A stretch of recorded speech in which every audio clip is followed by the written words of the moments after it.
happy Halloween. October's here. Super excited about it. I decided to do this skull face thingy. I want it to be melting, skin to be coming off, and I wanted to incorporate a skull because skulls are super original. Just kidding. You got your skin melting, you got your skull, glamorous side, you got your edges not laid at all, but you know what? It's fine. Let's go ahead and get started. Alright, so we're going to start off with the glam side of the face. I'm just going to fill in my brows, and I want everything to look really sharp and clean, so I'm making my brows look that way as well. And then of course you want to put down an eyeshadow base. I'm using MAC Soft Ochre, and I'm going to apply that under the brow to sharpen it, and then also all over the lid and crease, and just blend that out. Next, you want to make sure to set your base, so I'm using Max Blanc type all over the lid, crease, and brow bone, because this is also going to be our lid color as well.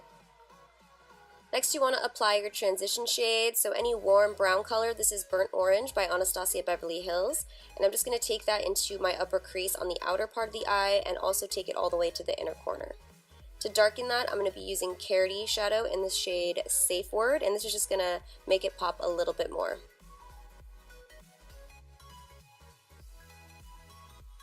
Now I'm going to move on to the wing before I deepen the crease even more, just to give me a better guide, and I'm using my Inglot gel liner to create a very sharp, dramatic wing.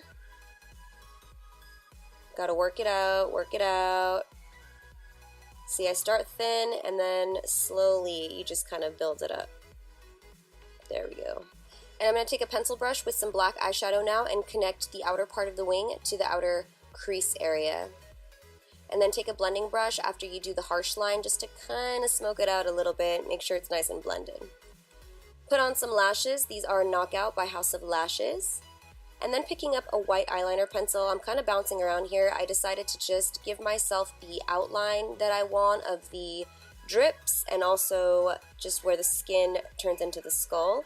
And I use a white pencil because it's easy. If you mess up, boom, wipe it off, boom, wipe it off. Change your mind at any time and it's not a big deal, which I did a few times. I'm going to go ahead after that and apply foundation to my more glam side.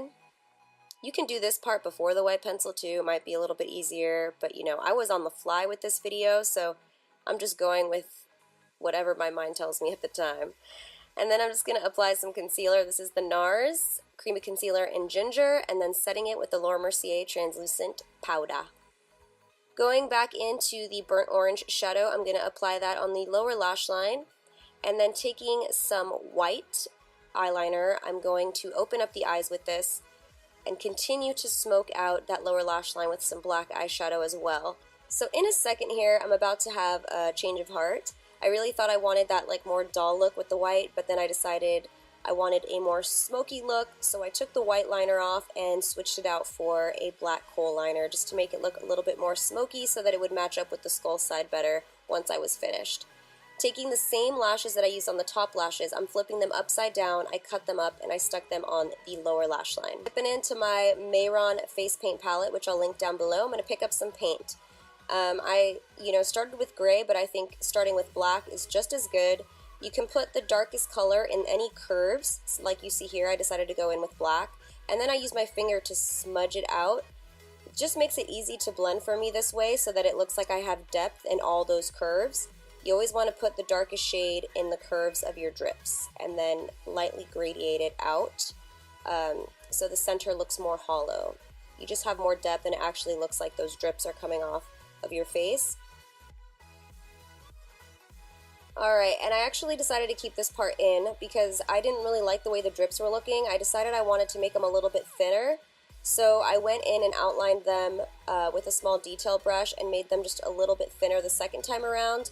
I kept that part in because it's real life and sometimes you don't like what you create, especially when you don't practice the video before you film it. This is just me on the go, so I'm now making them a little bit thinner, keeping a makeup wipe next to me just in case there's something that I don't like.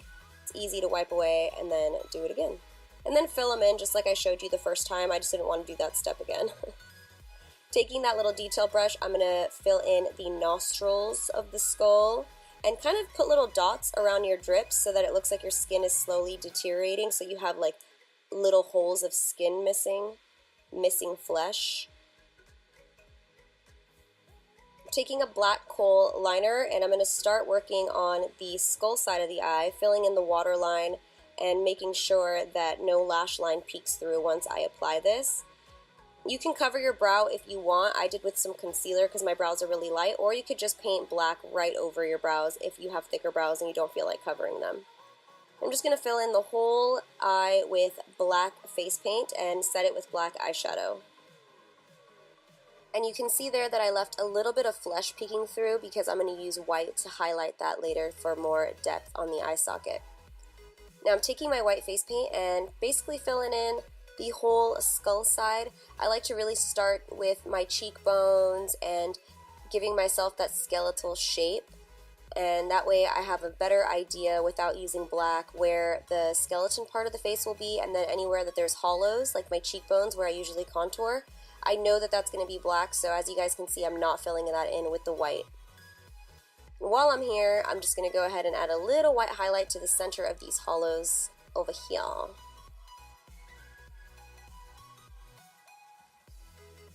Now I'm taking a detail brush and further sketching out my skeletal shape. I just find it's easier to do this with white than with black.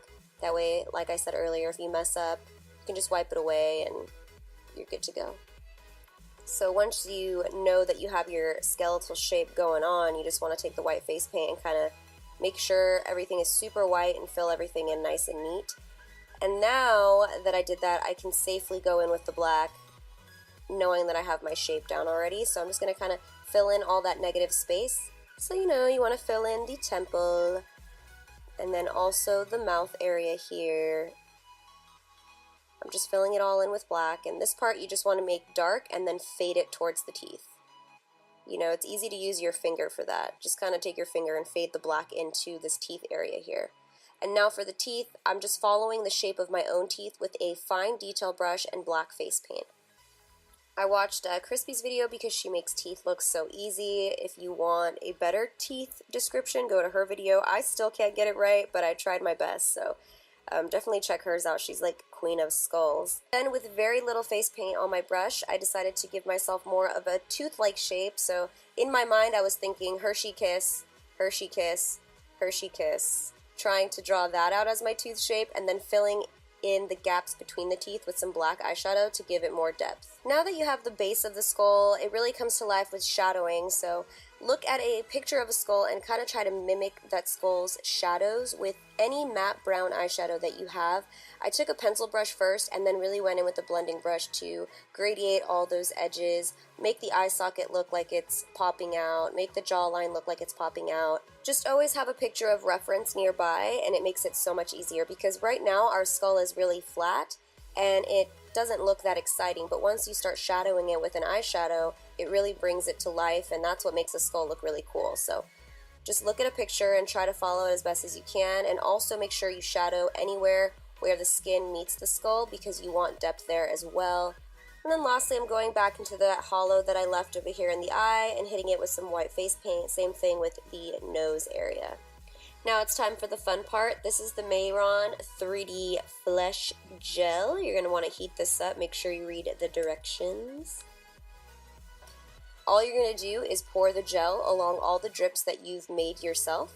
So where you see the skin looks like it's dripping, that's where I concentrated the majority of the gel, and then also put it randomly in certain areas once I was done. It's really all like what you see and what you like and how the drips are falling. But it's so easy. Honestly, this side of the face that makes it look really cool is probably the easiest part. The skull to me was the hardest part, but this side is really actually pretty fun and easy, and you don't have to worry about the gel because it dries, and once it dries, you can talk, you can, you know, do whatever you want, and it's just gonna stay there. So it's comfortable is what I'm saying. And just a warning, you might want to have a towel on your lap when you're doing this because it pretty much just got everywhere. And that's it, guys. That's pretty much it. You just have to wait for it to dry. Alright guys, so that is it for this tutorial. I really hope you enjoyed the video. Don't forget to give it a thumbs up if you did, and I'll see you guys in my next video.